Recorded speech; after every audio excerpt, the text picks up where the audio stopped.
Okay. Good afternoon, everyone, and welcome. My name is Cheryl Schwartz. I'm the Senior Vice President for the U.S. Rare Disease business at Takeda Pharmaceuticals, and I'm really honored to be here today to introduce this next panel.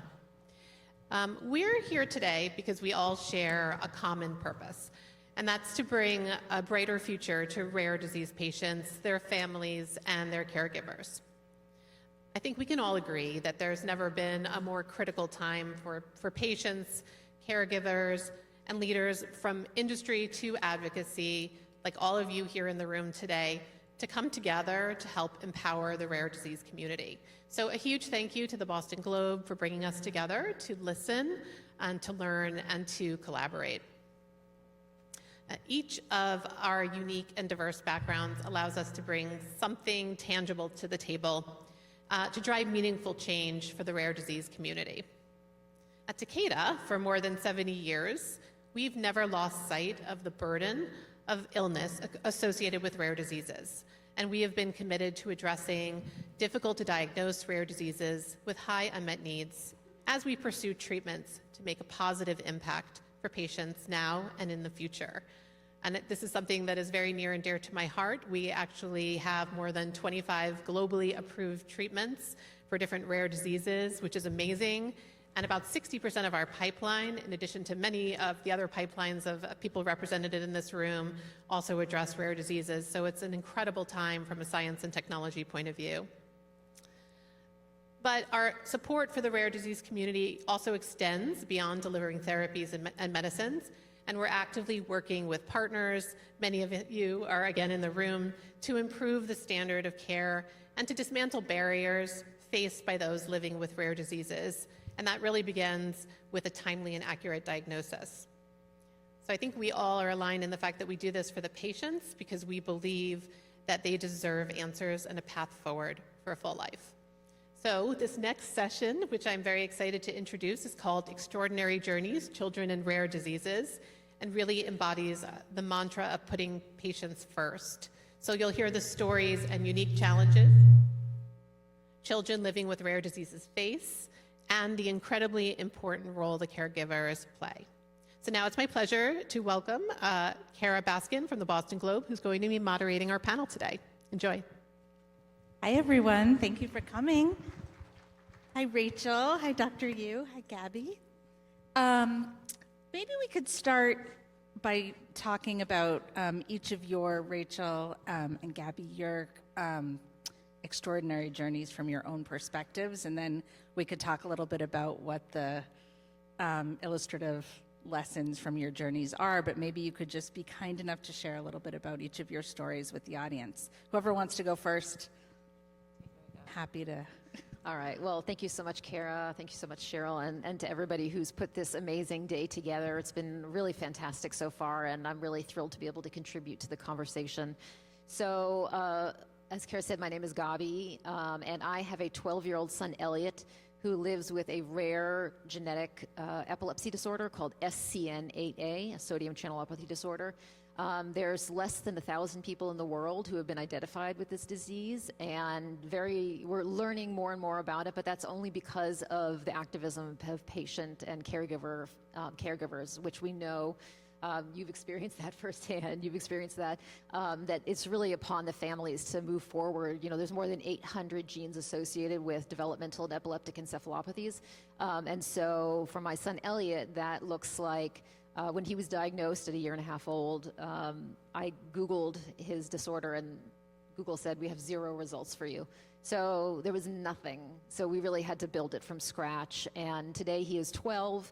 He is not sitting on his own yet. He's still working on head control. He cannot eat by mouth. He eats to a tube into his small intestine.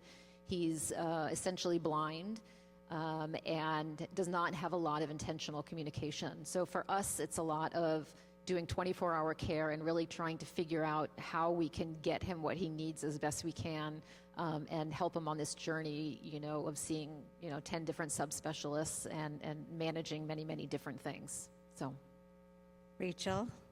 Hi, everyone.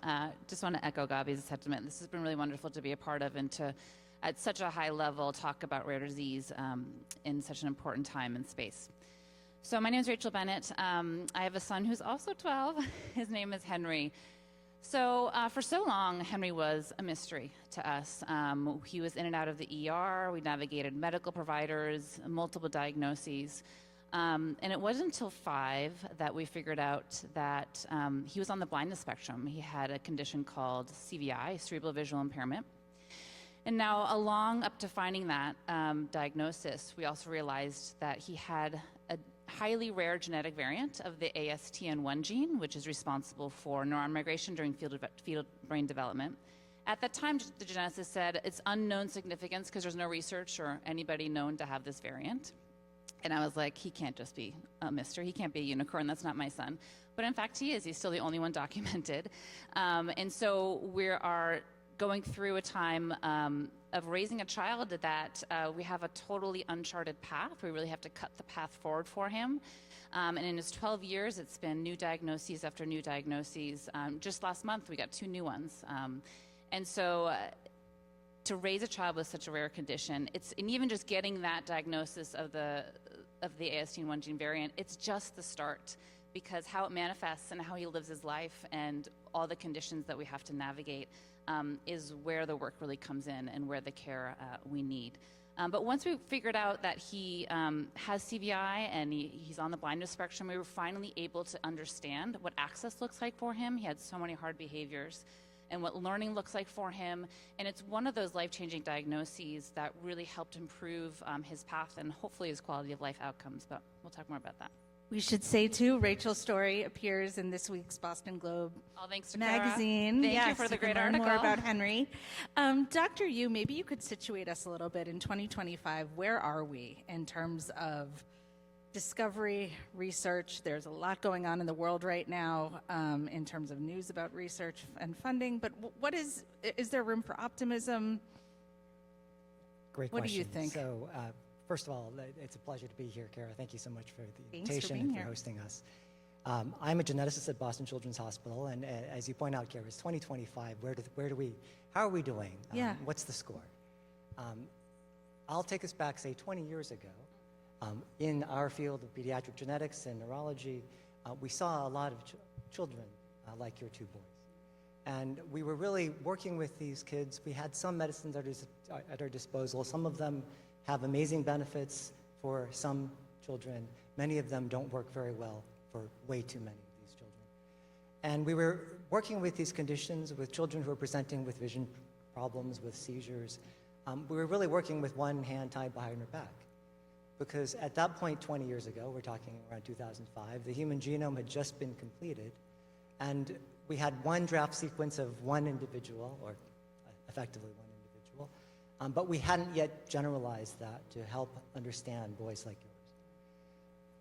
Let's go to fast forward 10 years to 2015, and by then, we were now at the point where we're beginning to take that one human genome we had carefully, meticulously characterized, and then sequence many children's genomes and begin to understand the alphabet soup of genes like SCN8A and astrotactin that actually are afflicting these kids.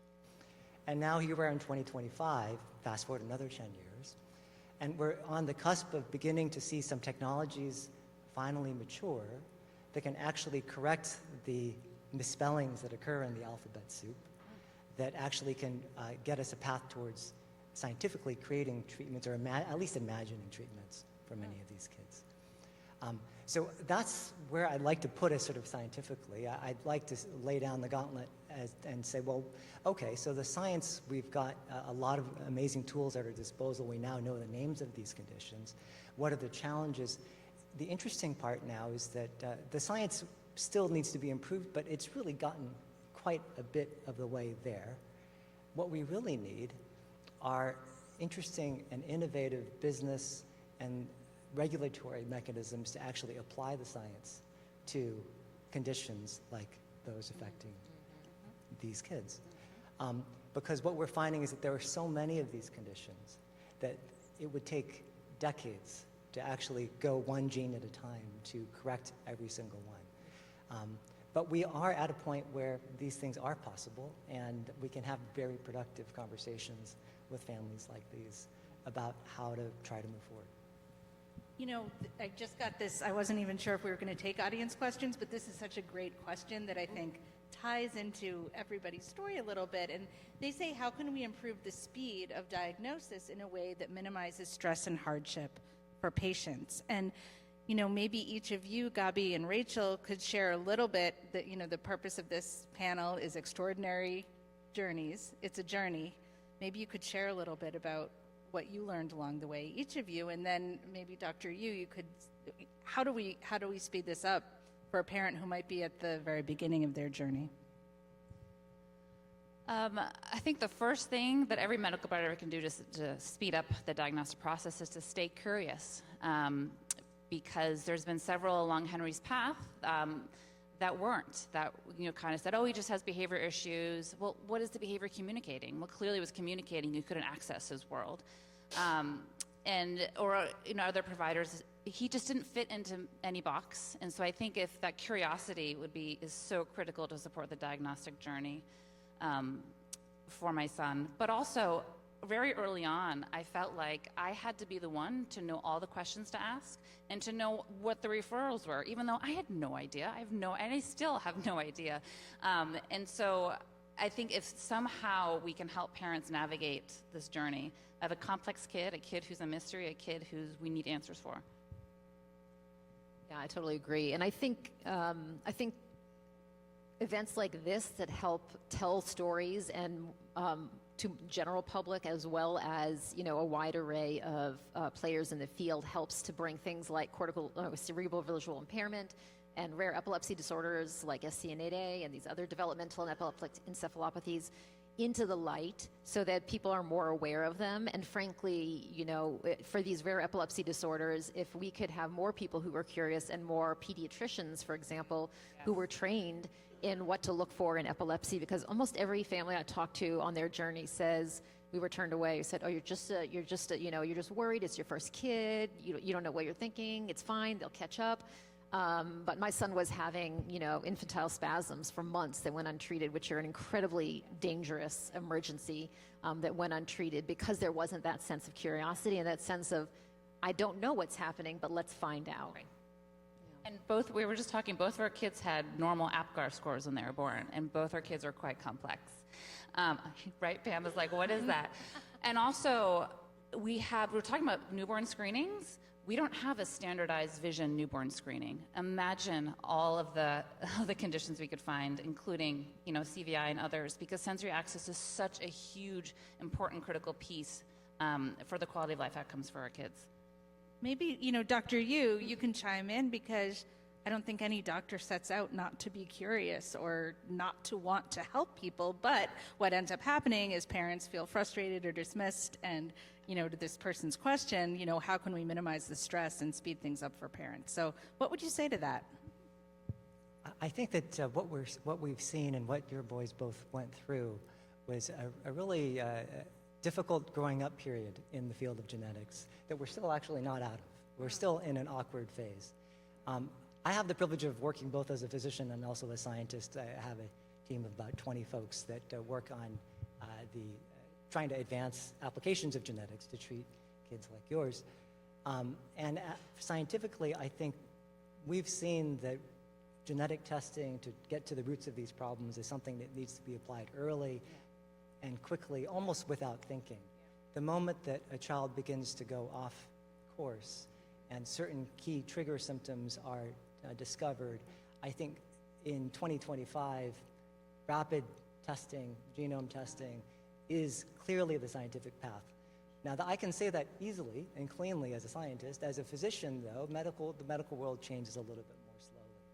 And in the real world, in the real medical world, we have to face issues of getting the message out, communicating to fellow physicians who are busy reading the New England Journal once a year, once every 6 months, who getting these recommendations in front of panels so that they are now widely accepted. We have to fight battles at the professional level. We have to fight battles at the insurance level so that these are now reimbursed.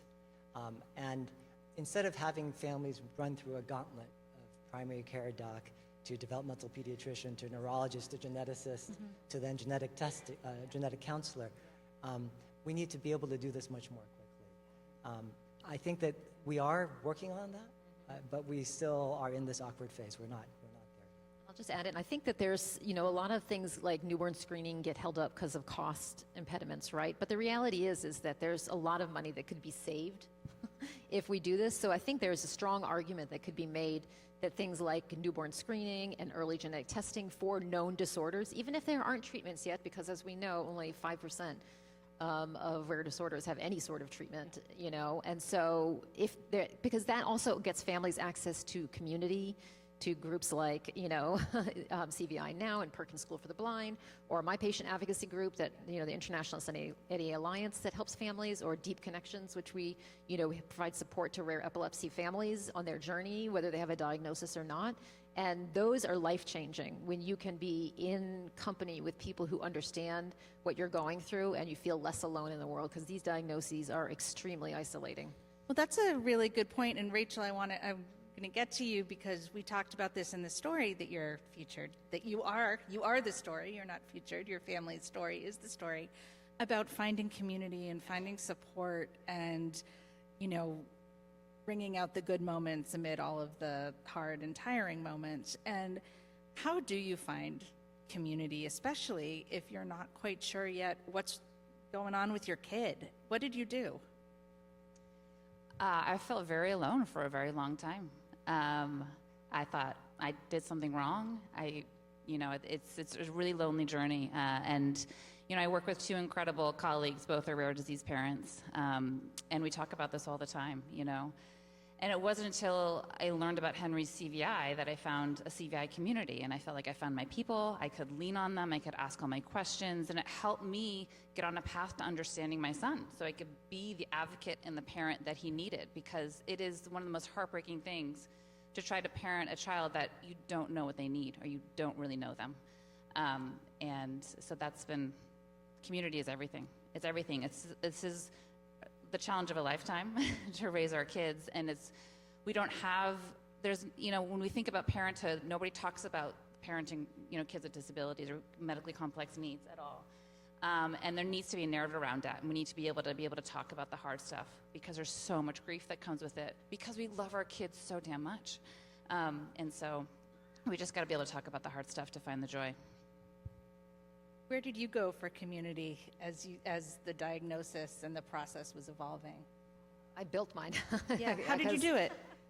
Maybe someone else can learn from you. Yeah, I mean, honestly, it was the strength of my mother, who is, a public servant and, worked in federal government for many decades. And she is a systems person. What do? We got to think big, right? So that was a journey of advocacy. And we started a foundation to find, answers for those living with SCN8A. And what we did is we found the community around us. We said, hey, we're doing this. Are you out there? We want to hear from you. We started a registry with one of my co-founders runs. We have a 10-year longitudinal registry for a disorder that was discovered 12 years ago. So we were very early in starting to pave the path to better treatments and an understanding of the disorder, and just raising our hands and saying, we're here and you're not alone, and continuing to just be verbal and out there and on stages, sharing these stories. But it was also isolating as a mom who had a kid that was really, really profoundly impacted. And I just wasn't seeing my stories reflected. I wasn't meeting other parents. So then we started another group, Deep Connections, which is really about bringing these rare epilepsy families together. And 50% of DEE families don't have a diagnosis, a genetic etiology yet. And so that's a community for people who don't have a home. And so we try to create these spaces and lean on one another and have an opportunity to share stories and advice. Because I'll tell you, most of us get our advice. We get doctor's advice, which is very good sometimes. But it's the families, it's the other parents who have been through it, the ringer, oh, you got to get this bath chair, or you got to go see this therapist, or you got to get access to this. This is how you can do improvements to your home and get reimbursed. That's the community that's really pushing and holding us up. I was going to say, that must be so tight. You're coping with your child's illness. You're also how did you find the time? Maybe that sounds like such a hollow quote, but how did you do it? Well, Creating these things yeah. from nothing. Well, I have a lot of bags under my eyes you can't see, and I have a lot of gray hair, so that was part of the journey. But it was finding like-minded people. You Yeah. know, that's the only way we can ever get anything done. And I've been lucky enough on this journey that I've been able to collaborate with Rachel and her team at CVI now, because there's a lot of, our Venn diagrams overlap. But that's the key is finding communities where you share a mission, you share journeys, you want to really find ways to prop up and support those around us. And so I just didn't sleep a lot. And I mean, when Elliot was really young, he was in and out of the hospital, 5 and 6 times a year. And then I had another kid, because who does, and so it's like, but it's also building up that team around you. My mom, Jayetta, she is incredible. She works 60 hours a week, even though she was supposed to retire 10 years ago. So it's just finding those people, and we have amazing volunteers. Like, we have family ambassadors in the SCNA space who are out there and navigating and helping families. So it's just, once you start speaking up, people show up. Yeah, well, one thing that we talked about on our prep call was this isn't even so rare, right? This is sort of a misnomer. Rare diseases aren't rare. And Dr. Yu, I wanted to turn it back to you in terms of thinking about rare diseases in the future. Someone just asked, what gives you hope for the future of rare disease support? Will there come a time when it isn't, is rare the right word, or will that be the right word? Or will it will be more known and more understood? What's next? I'm really very optimistic about it. I think that I think it was very difficult 20 years ago when we had many rare diseases that actually we didn't even know what were the relevant communities. We had children with seizures, but they were not that distinguishable from other children with seizures. We had children with vision troubles and neurodevelopmental challenges, but they weren't that different from other children with the same conditions. And now the ability to find these groupings that come from genetics give us at least one handle, not the only important handle, but at least one important handle whereby parents and families can band together and empower themselves. I think that the challenge that we do face remaining is that there are many little buckets. And so, as you mentioned, in your community, less than 1,000 individuals. In your community, maybe One. a dozen or one that we know of. Yeah. And so in some ways, pessimistically, it feels like we're in a boat that's, maybe foundering a bit, and, you're trying to bail, and you've got little thimble cups to use. You can only bail so much water at a time.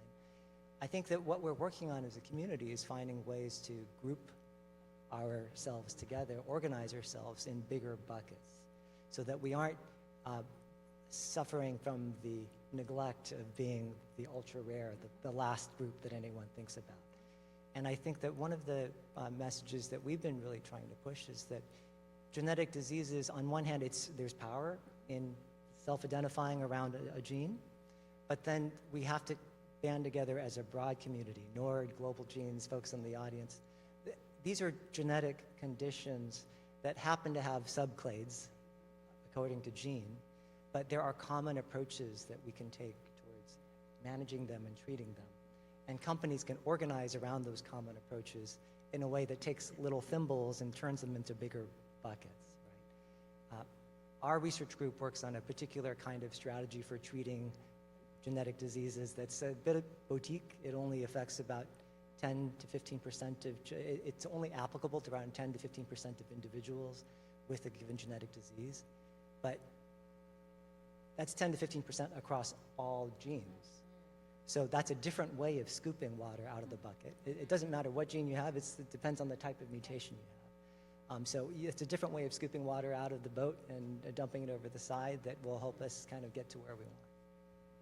We have a couple more minutes, and I want to close out with advice. Gabi and Rachel, if you are talking to families out there who might be tired and confused or stressed or wondering where to turn next, and maybe some providers. You have a captive audience. What would you like more people to know? What aren't we saying enough?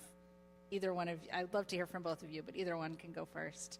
Well, what you said really resonated with me too, Rachel, this idea that I thought it was my fault for so long.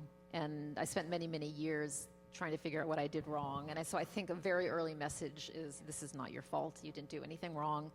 And find your community, whoever that might be, wherever that might be, And if there isn't something happening in this space, you know, I felt very helpless and lonely, but there are things you can do, and you don't have to start a foundation to make a difference, because that is a lot of work and it's very exhausting. But attending events, going to Nord events, going to other places where there are people who can give you advice on your journey about how to advocate, showing up on the Hill, and being clear about how important rare disease funding is, and not capping, you know, institutional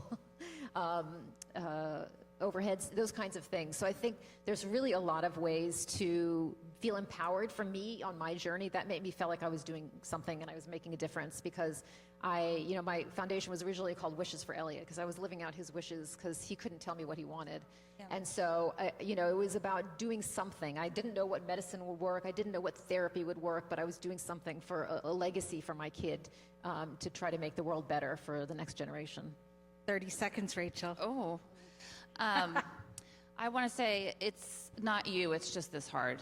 We're raising kids with disabilities in a society that actively chooses not to be fully accessible and inclusive, where you don't have structural supports to raise our kid and to help them access their learning and to help them in school and navigate medical care. It's just this hard.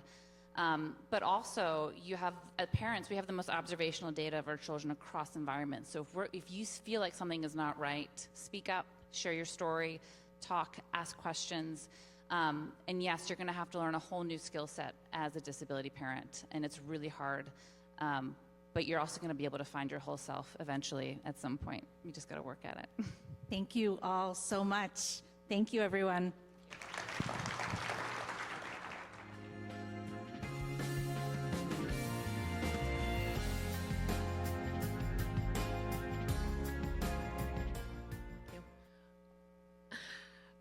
So I think I'm going to close us out. I just want to thank the panel again for an incredible discussion, and for sharing your unique stories. Although your stories are all individual and unique, they really resonate with me, and it's a very common kind of theme that we often hear.